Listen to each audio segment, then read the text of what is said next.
जय गुरु जी, शुक्राना गुरु जी, जय गुरु जी। संगत जी, आज हम गुरु जी की असीम कृपा से श्री शिव महापुराण की विधेश्वर संहिता का 14वां अध्याय सुनेंगे। ओम श्री गणेशाय नमः। ओम श्री गणेशाय नमः। गुरुर्ब्रह्मा गुरुर्विष्णु गुरुर्देवो महेश्वरः। गुरुर्ब्रह्मा गुरुर्विष्णु गुरुर्देवो महेश्वरः। गुरुर्साक्षात् परब्रह्म तस्मै श्री गुरवे नमः। गुरुर्साक्षात् परब्रह्म तस्मै श्री गुरवे नमः। अग्नि यज्ञ, देव यज्ञ और ब्रह्म यज्ञ आदि का वर्णन। भगवान शिव के द्वारा 7 वारों का निर्माण तथा उनमें देवाराधन से विभिन्न प्रकार के फलों की प्राप्ति का कथन। ऋषिगण बोले, हे प्रभो, अग्नि यज्ञ, देव यज्ञ, ब्रह्म यज्ञ, गुरु पूजा तथा ब्रह्म तृप्ति का क्रमशः हमारे समक्ष वर्णन कीजिए। सूत जी बोले, हे महर्षियों, गृहस्थ पुरुष अग्नि में सायंकाल और प्रातःकाल जो चावल आदि द्रव्य की आहुति देता है उसी को अग्नि यज्ञ कहते हैं। जो ब्रह्मचर्य आश्रम में स्थित हैं उन ब्रह्मचारियों के लिए समिधा का आधान ही अग्नि यज्ञ है। वे समिधा का ही अग्नि में हवन करें। हे ब्राह्मणों, ब्रह्मचर्य आश्रम में निवास करने वाले द्विजों का जब तक विवाह ना हो जाए और वे उपासन अग्नि की प्रतिष्ठा ना कर लें तब तक उनके लिए अग्नि में समिधा की आहुति, व्रत आदि का पालन तथा विशेष यजन आदि ही कर्तव्य हैं। यही उनके लिए अग्नि यज्ञ है। हे द्विजों, जिन्होंने बाह्य अग्नि को विसर्जित करके अपनी आत्मा में ही अग्नि का आरोप कर लिया है, ऐसे वानप्रस्थियों और सन्यासियों के लिए यही हवन या अग्नि यज्ञ है कि वे विहित समय पर हितकर प्रीमित और पवित्र अन्न का भोजन कर लें। उपासन अग्नि को ग्रहण करके जब कुंड अथवा भांड में सुरक्षित कर लिया जाए तब उसे अजस्त्र कहा जाता है। राजविप्लव या दुर्देव से अग्नि त्याग का भय उपस्थित हो जाने पर जब अग्नि को स्वयं आत्मा में अथवा अग्नि में स्थापित कर लिया जाता है तब उसे समारोपित कहते हैं। हे ब्राह्मणों, सायंकाल अग्नि के लिए दी हुई आहुति संपत्ति प्रदान करने वाली होती है, ऐसा जानना चाहिए। और प्रातःकाल सूर्य देव को दी हुई आहुति आयु की वृद्धि करने वाली होती है। यह बात अच्छी तरह समझ लेनी चाहिए। दिन में अग्निदेव सूर्य में ही प्रविष्ट हो जाते हैं, अतः प्रातःकाल सूर्य को दी हुई आहुति भी अग्नि यज्ञ ही है। इंद्र आदि समस्त देवताओं के उद्देश्य से अग्नि में जो आहुति दी जाती है उसे देव यज्ञ समझना चाहिए। स्थाली पाक आदि यज्ञों को देव यज्ञ ही मानना चाहिए। लौकिक अग्नि में प्रतिष्ठित जो चूड़ाकरण आदि संस्कार निमित्तक हवन का कर्म है उन्हें भी देव यज्ञ के ही अंतर्गत जानना चाहिए। अब ब्रह्म यज्ञ का वर्णन सुनिए। द्विज को चाहिए कि वह देवताओं की तृप्ति के लिए निरंतर ब्रह्म यज्ञ करे। वेदों का जो नित्य अध्ययन होता है उसी को ब्रह्म यज्ञ कहा गया है। प्रातः नित्य कर्म के अनंतर सायंकाल तक ब्रह्म यज्ञ किया जा सकता है। उसके बाद रात में इसका विधान नहीं है। अग्नि के बिना देव यज्ञ कैसे संपन्न होता है, इसे आप लोग श्रद्धा से और आदरपूर्वक सुनिए। सृष्टि के आरंभ में सर्वज्ञ, दयालु और सर्वसमर्थ महादेव जी ने समस्त लोकों के उपकार के लिए वारों की कल्पना की। वे भगवान शिव संसार रूपी रोग को दूर करने के लिए वैद्य हैं, सबके ज्ञाता तथा समस्त औषधों के भी औषध हैं। उन भगवान ने पहले अपने वार की कल्पना की जो आरोग्य प्रदान करने वाला है। तत्पश्चात उन्होंने अपनी माया शक्ति का वार बनाया जो संपत्ति प्रदान करने वाला है। जन्म काल में दुर्गतिग्रस्त बालक की रक्षा के लिए उन्होंने कुमार के वार की कल्पना की। तत्पश्चात सर्वसमर्थ महादेव जी ने आलस्य और पाप की निवृत्ति तथा समस्त लोकों का हित करने की इच्छा से लोक रक्षक भगवान विष्णु का वार बनाया। इसके बाद सबके स्वामी भगवान शिव ने पुष्टि और रक्षा के लिए आयुकर्ता तथा त्रिलोक स्रष्टा परमेष्ठी ब्रह्मा का आयुष कारक वार बनाया, जिससे संपूर्ण जगत के आयुष्य की सिद्धि हो सके। इसके बाद तीनों लोकों की वृद्धि के लिए पहले पुण्य पाप की रचना की। तत्पश्चात उनके करने वाले लोगों को शुभ अशुभ फल देने के लिए भगवान शिव ने इंद्र और यम के वारों का निर्माण किया। ये दोनों वार क्रमशः भोग देने वाले तथा लोगों के मृत्यु भय को दूर करने वाले हैं। इसके बाद सूर्य आदि 7 ग्रहों को जो अपने ही स्वरूप भूत तथा प्राणियों के लिए सुख दुख के सूचक हैं, भगवान शिव ने उपर्युक्त 7 वारों का स्वामी निश्चित किया। वे सब के सब ग्रह नक्षत्रों के ज्योतिर्मय मंडल में प्रतिष्ठित हैं।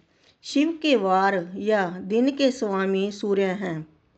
शक्ति संबंधी वार के स्वामी सोम हैं। कुमार संबंधी दिन के अधिपति मंगल हैं। विष्णु वार के स्वामी बुध हैं। ब्रह्मा जी के वार के अधिपति बृहस्पति हैं। इंद्र वार के स्वामी शुक्र और यम वार के स्वामी शनिचर हैं।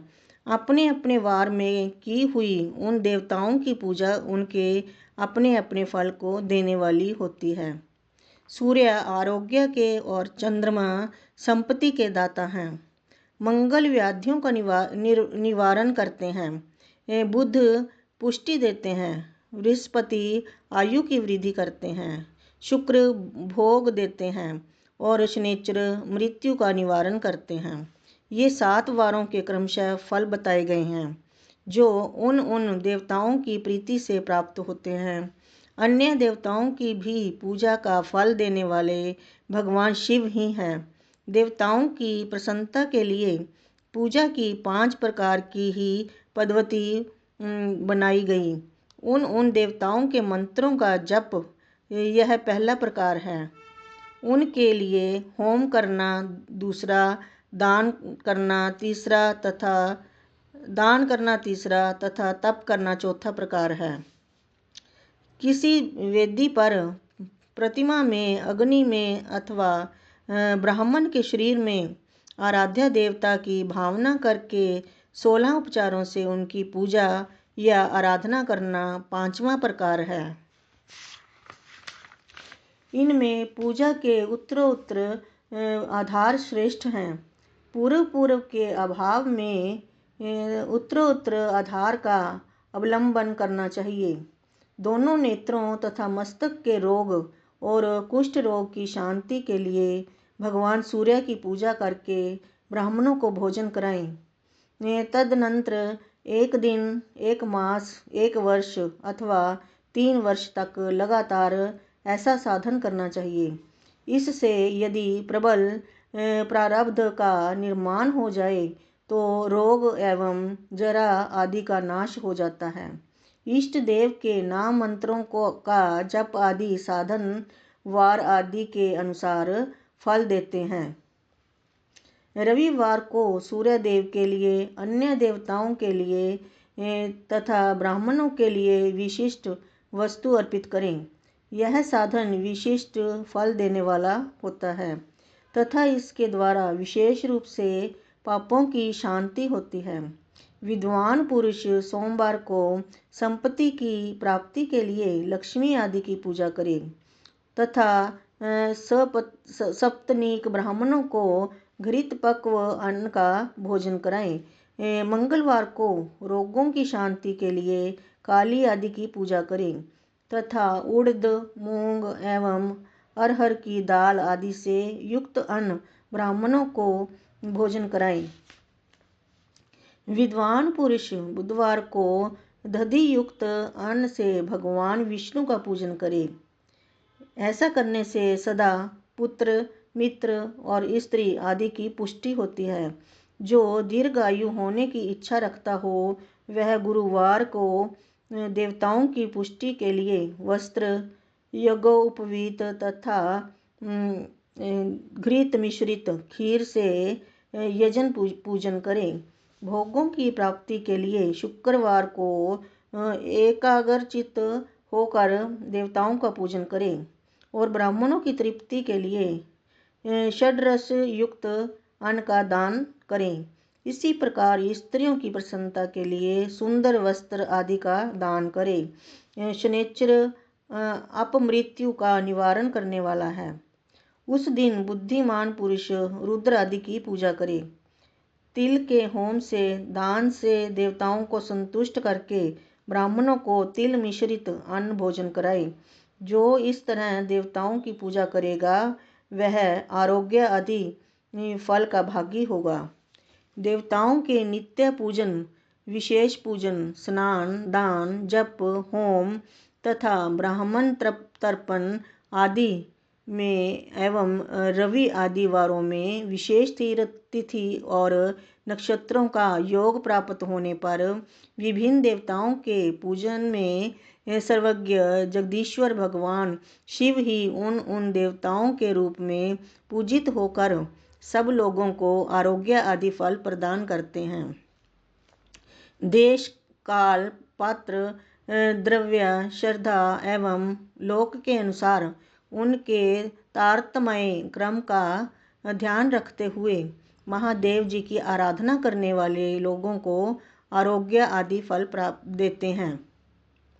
शुभ मांगलिक कर्म के आरंभ में और अशुभ अंत्येष्टि आदि कर्म के अंत में तथा जन्म नक्षत्रों के आने पर गृहस्थ पुरुष अपने घर में आरोग्य आदि की समृद्धि के लिए सूर्य आदि ग्रहों का पूजन करें।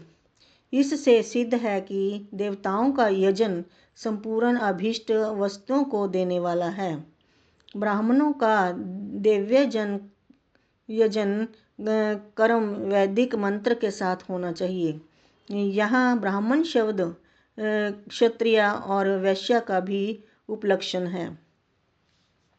शूद्र आदि दूसरों का देव यज्ञ तांत्रिक विधि से होना चाहिए। शुभ फल की इच्छा रखने वाले मनुष्यों को सातों ही दिन अपनी शक्ति के अनुसार सदा देव पूजन करना चाहिए। निर्धन मनुष्य तपस्या, व्रत आदि के कष्ट सहन द्वारा और धनी धन के द्वारा देवताओं की आराधना करे।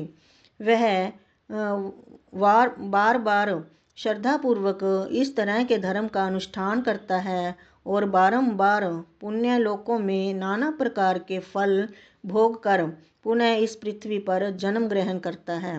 धनवान पुरुष सदा भोग सिद्धि के लिए मार्ग में वृक्ष आदि लगाकर लोगों के लिए छाया की व्यवस्था करे।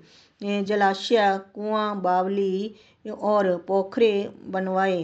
वेद शास्त्रों की प्रतिष्ठा के लिए पाठशाला का निर्माण करें तथा अन्य प्रकार से भी धर्म का संग्रह करता रहे। समय अनुसार पुण्य कर्मों के परिपाक से अंतकरण शुद्ध होने पर ज्ञान की सिद्धि हो जाती है। द्विजो, जो इस अध्याय को सुनता, पढ़ता अथवा दूसरों को सुनाता है, उसे देवयज्ञ का फल प्राप्त होता है। इस प्रकार श्री शिव महापुराण के अंतर्गत प्रथम विधवेश्वर संहिता में अग्नि यज्ञ आदि का वर्णन नामक 14वां अध्याय पूर्ण हुआ। जय गुरु जी।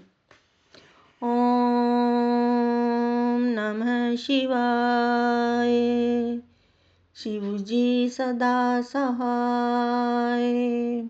ओम नमः शिवाय।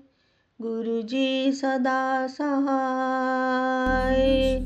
जय गुरु जी।